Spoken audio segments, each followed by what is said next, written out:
during the time of our industrialization as a nation, we started to produce a lot of chemicals to in industry to help us do things, either as solvents or as byproducts of chemical processes or things like that.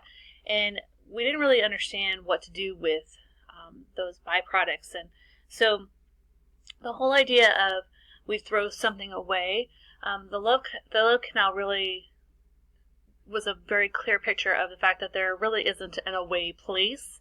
There's no magical away place that we can throw things. So the beginning parts of this was that a gentleman with the last name Love, he was going to build a canal that was going to be like a cutoff between a river and one of the Great Lakes. And that was his grand idea, and there was a lot of these that were being built in the early 1800s.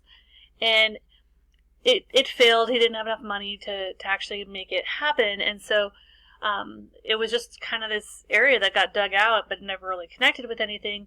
It filled up naturally with water.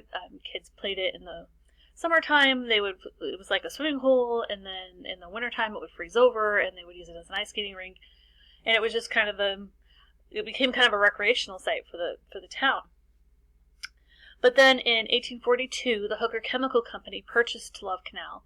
They drained the water out of it, and they started to use it for a toxic waste disposal. So they had steel drums, like the 55-gallon steel drums, and they put the chemical waste into them. It wasn't just one kind of waste, it was multiple kind of waste that ended up interacting with one another as they ate through the steel drums. By 1953, it was full, and they covered it up, and they sold it to Niagara Falls, the town of Niagara Falls, for $1.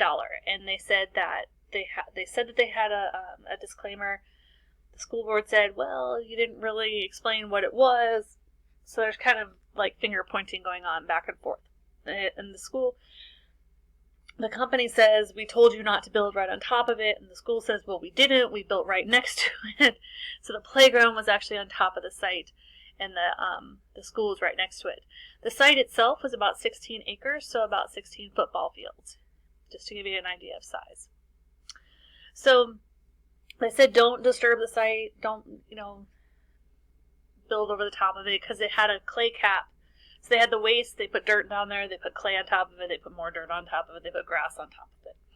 So they built the elementary school, they built the fields, there was homes that were around it, and what they figured out later on was that it disturbed that clay cap, and it allowed chemicals to actually move up and seep up through the soil layers up to the homes.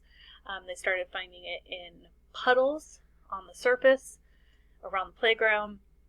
It started to seep into people's basements. The fumes were in there.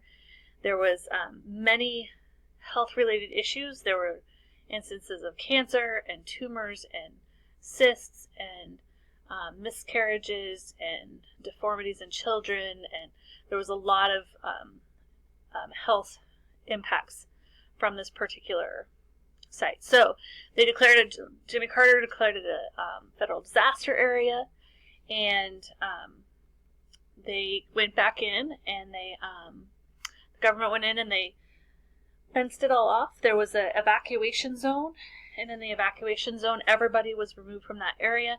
They obviously the picture is false coloring, so please don't think that it actually turned everything pink.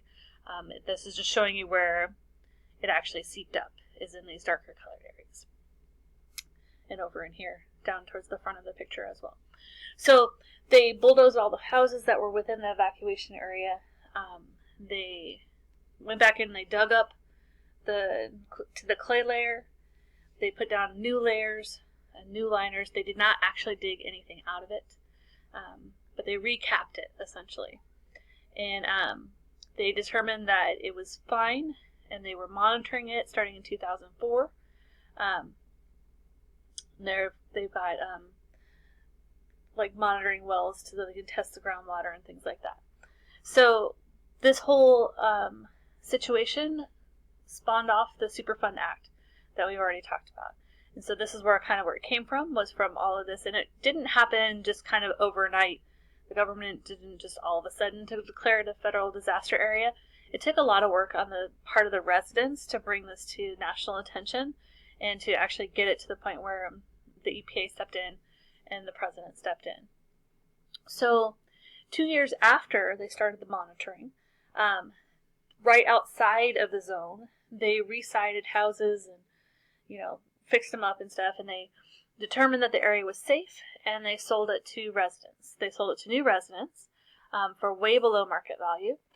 And then just recently, about a year ago, lawsuits were filed on behalf of many of the current residents because they're having some of the same health-related issues that were happening back in the 1970s. And so the chemical companies and the government say that the testing is all fine, but the residents are having rashes and burns, much like they were in the initial parts, and starting to have incidents of cancers and illnesses that are unexplained.